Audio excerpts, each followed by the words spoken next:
think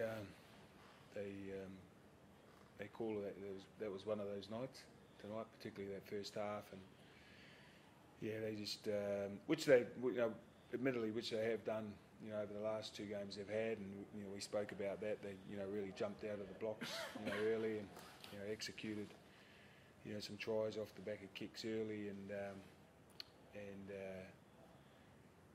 we just couldn't find our way back into the contest, and they, as I said earlier, they executed really well, had a lot of the possession early in the game, and which I didn't think our defence was up to standard, which we've set ourselves a fair standard with over the last 6 to 7 weeks, and we paid a price for it in that first half. Do you feel that that's probably the toughest attack the defence has faced so far this season? I know you've had some good tests, but Melbourne at top form is pretty tough. Yeah, I mean, we know what they're going to throw at us, in the sense they've, like I said, they've attacked pretty well over the last couple of weeks. So, and yeah, I mean, things went fairly right most of the time for them tonight. With as I said, with the execution of their play, and yeah, but I don't think we helped ourselves there either. So as I said, had a lot of possession. They had a lot of possession, executed really well, which it made really difficult to get back into the contest.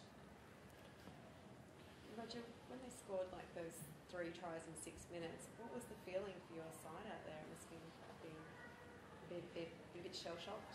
Yeah, it was interesting, because the first 2 tries, they came off the kicks. So we looked at each other a bit calmly, like, hey, nuts. Defensively we're going well, everything's going well. We're just unfortunate with the kicks, so let's just stick at it. But 3 tries in, and they got the momentum going. They're executing really well, and they're moving us around. So yeah, just they got the jump on us, and we couldn't wrestle it back. Steve must have been pretty happy, at least with the way the guys came out in the second half. I mean, yeah, it was sort of. I mean, if it was, the Storm's defence was obviously pretty good, but you sort of maintained. Yeah, I was really encouraged. I mean, we challenged them at the half time, and I thought, I don't know how many times we got held up close to the line, which is again a wonderful trait of the Storms.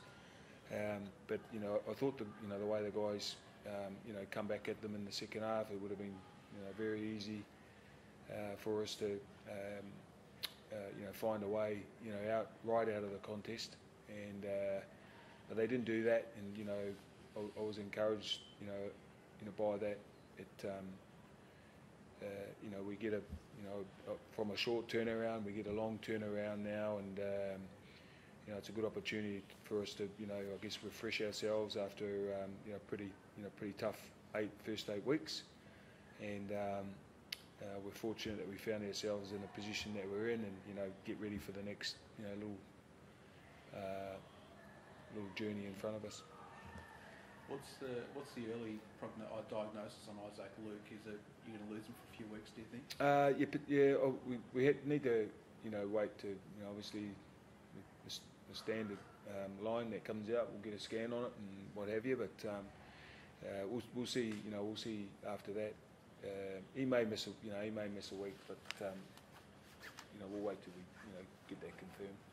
Steve, is this kind of game, as you say, one out of the box, does it alter things for you? Do you kind of continue to go back to what's worked really well and just tinker things, because it was a different performance by the Storm? Yeah, well, it's a good lesson for us. They I guess they highlighted a couple of areas where we need to be better at. That's a lesson for us, and off the back of a pretty taxing performance last week and the short turnaround, we all, I think the players also and the staff, there's plenty of lessons to take out of tonight, and so for us it's about making those subtle little adjustments, and we've got a few key things that we know we get right, work for us, and getting back to that